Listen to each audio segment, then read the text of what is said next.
يلا نعمل صينية مسقعة بالخضار ولا اروع منها. هنقلي البتنجان لون دهبي زي ما انتوا شايفينه كده ونرصه في الصينية. بعدين نحط طبقة صلصة. الصلصة دي يا جماعة انا عاملاها وفيديو قبل كده، هو اللي حابب يشوفها يخش عليها. بعد كده هنحط طبقة بطاطس مكعبات ومحمراها. بعد كده هنحط طبقة خضار اللي انتي حباه حطيه، بس انا حبيت احط فلفل الوان، يعني فيه فوائد حلوة طبعا. بعد كده هنرص رصة بتنجان تاني، بس رصة متناسقة طبعا علشان يطلع اشكال كده شكلها حلو الصينية لما بتطلع او الطاجن. يعني زي ما بيقولوا العين بتاكل قبل اي شيء تاني، بس عايزة اقولك طعمها جميل جدا.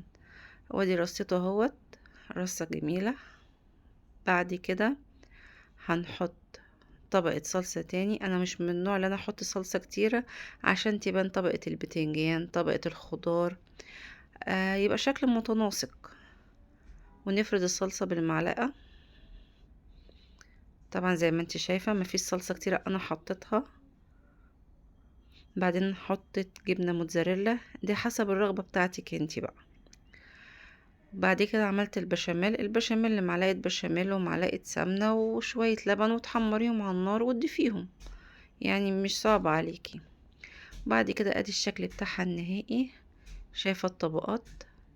عايزة اقولك تجنن، وبالصحة والهنا على قلبك. طبعا جنبها رز ابيض، اي حاجة عايزة تاكليها، بس صينية فعلا تشرفك قدام اي حد. طبعا بتشد وكل حاجة، وتيجي تقطع الخرطة بخرطتها، وعايزة اقولك حاجة روعة روعة. وادي الرز الابيض جنبها. بالصحة والهنا عليكم.